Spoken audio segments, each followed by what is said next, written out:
जी बिस्मिल्लाहिर्रहमानिर्रहीम। हमारा question number 1 है। ये हमारे पास असेसमेंट है अक्टूबर 2024 की। ए पार्ट में कहा जा रहा है in the following list underline all units that are SI base units. अच्छा, इसमें अगर हम देखें तो हमें वैसे पहले अंदाज़ा होना चाहिए कि बेस क्वांटिटीज़ कौन सी होती हैं। ठीक है, फिर उसके आपको यूनिट्स को लिखना है, देखना है इसमें से वो कौन से होंगे।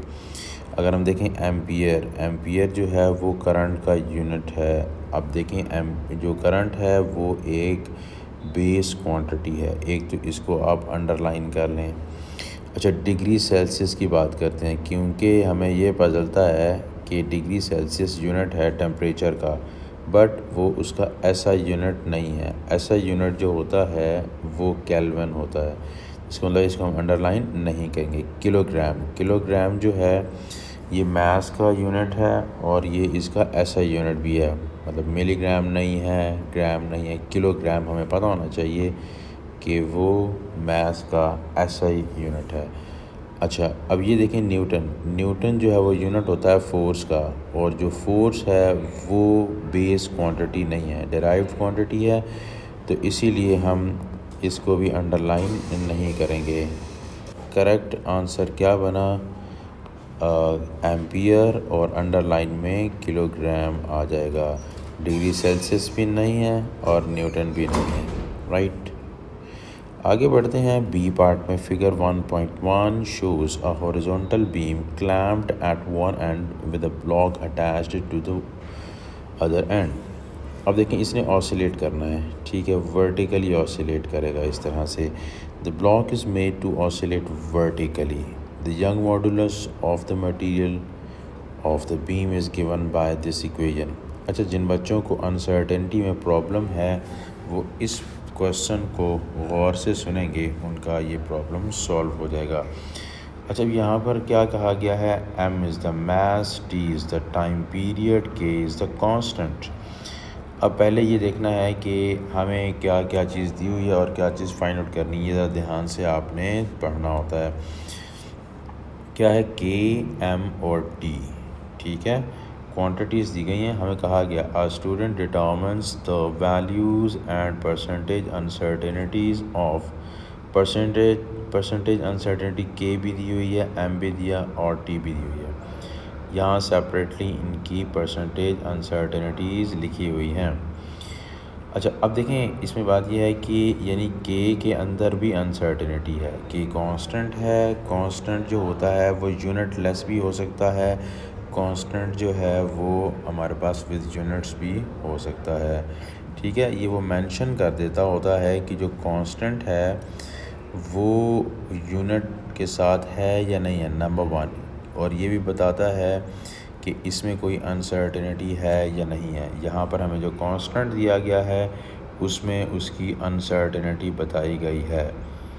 राइट, अब ये देखें कि हमने जब परसेंटेज अनसर्टेनिटी निकालनी है ई की, जिसकी परसेंटेज अनसर्टेनिटी निकालनी होती है उसे सब्जेक्ट होना चाहिए। आप इक्वेशन के अंदर देखें तो ई को ऑलरेडी क्या है, सब्जेक्ट बनाया हुआ है। हम यहाँ पर दोबारा लिखना चाहेंगे ई इज़ इक्वल टू के एम ओवर टी स्क्वायर।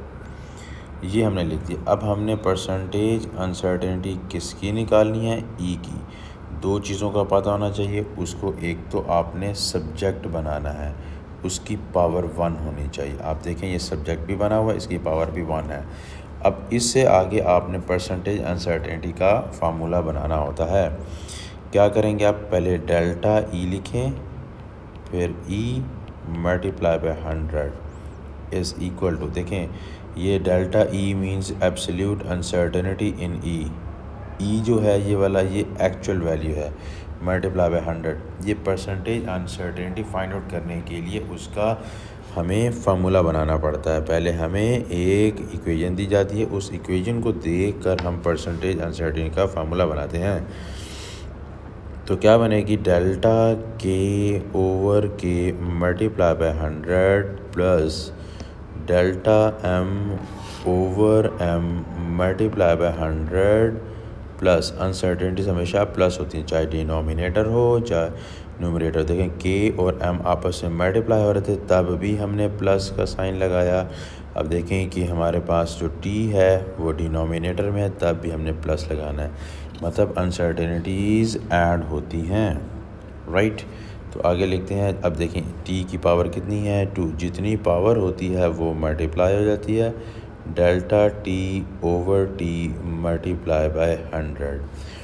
अब देखें ये जो दिया हुआ है हमें के जो दिया हुआ है इसकी ये चीज़ दी हुई है, ये अगर परसेंटेज की फॉर्म में देखें परसेंटेज का साइन भी लगा हुआ है यहाँ पर। अब आप क्या करेंगे, ये क्या चीज़ है, डेल्टा के ओवर के मल्टीप्लाई बाय 100 है, राइट। तो आप क्या करेंगे, यहाँ पर इसकी वैल्यू को पुट कर दें, यानी ये पूरी चीज़ किसके इक्वल आ जाएगी, यहाँ पर हम देखते हैं इज़ इक्वल टू 2.1।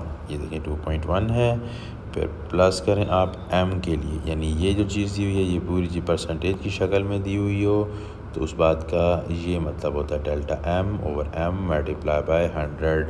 तो हम यहाँ पर क्या लिखेंगे 0.6 प्लस 2, ये जो पावर थी 2 ये मल्टीप्लाई हो गई, राइट। तो मल्टीप्लाई करते हैं, ये हमें दिया हुआ है, ये देखें ये जो परसेंटेज की शक्ल में लिखा हुआ है ये delta T over T multiply by 100।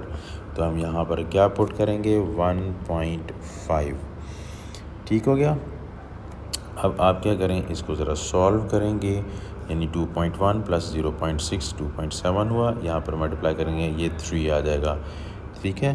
तो 3 यहाँ से आया और 2.7 यहाँ से आया, तो दोनों को ऐड करें 3 प्लस 2.7 5.7%, राइट। तो हम यहाँ पर क्या लिख देंगे 5.7, परसेंटेज का साइन उसने दिया हुआ है आपको, ठीक हो गया।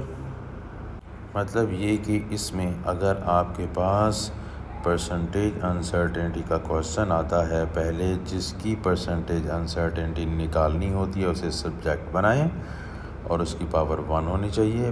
फिर आपने क्या करना है, ये फार्मूला है उसके साथ आपने परसेंटेज अनसर्टेनिटी का फार्मूला बनाना है। दो चीज़ों का ख्याल रखना होगा कि जो पावर होगी वो मल्टीप्लाई हो जाएगी और सारी चाहे न्यूमरेटर में हो चाहे डिनोमिनेटर में हो उसकी परसेंटेज अनसर्टेनिटीज़ ऐड होंगी, ठीक है।